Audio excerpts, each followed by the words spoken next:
Leaders often uphold standards in ways that could come across as negative. For instance, they're providing critical feedback or they're enforcing a rule. Effective leaders are transparent about the benevolent intent behind their actions. Transparency can build trust, especially when there is a power disparity that could otherwise breed distrust.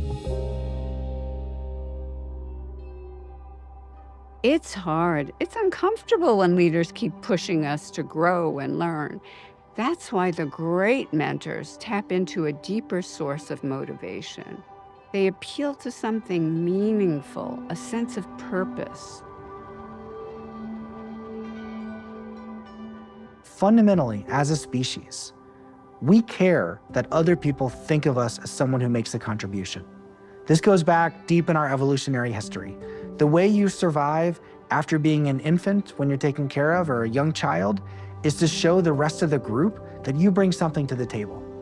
In the savannah, hundreds of thousands of years ago, if you were just the guy who kind of sat there like a lump on a log and didn't do anything, the tribe left you behind.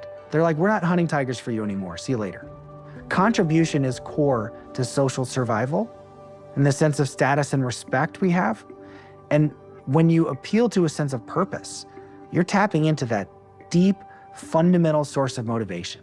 When people realize that there's a purpose, or they're giving for a purpose, they're working within a purpose, it's a motivation like no other. Yeah, money is good. You need money, especially today in these times, but nothing can replace this feeling of benefiting others, of creating and contributing to community. There's a surprising fact from studies of great coaches. And the fact is that they're not just great at technical instruction. They don't just tell you your footwork is wrong, change that. And they're not just doing a locker room speech to get you fired up to run through a brick wall and beat the opposition.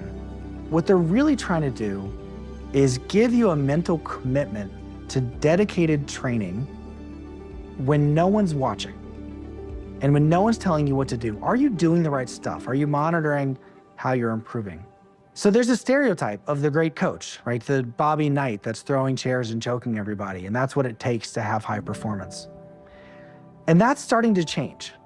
And you can look at a lot of coaches, but the one I looked at is a guy named Chip England, who's the NBA's best shooting coach.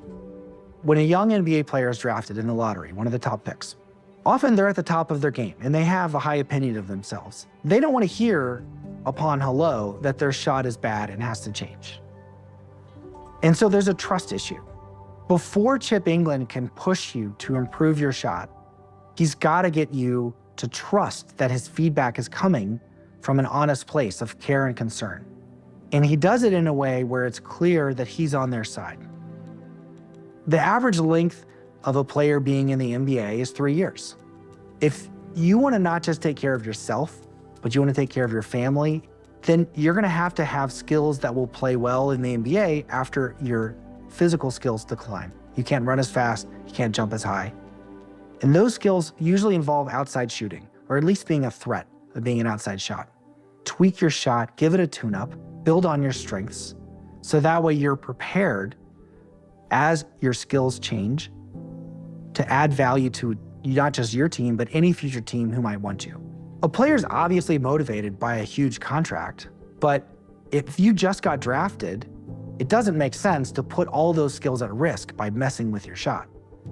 So the real challenge is, how do you take that leap of faith and tweak something that might go wrong so that you have the opportunity to continue earning those millions of dollars, and then think about how you could use those 5, 10, 15 years down the road for things that are beyond your immediate self-interest. And the deeper psychological insight is that when you motivate purely based on self-interest, then people think in a very transactional way. You're just thinking about how to do the least possible work to get the most amount of money. But that's not what you need.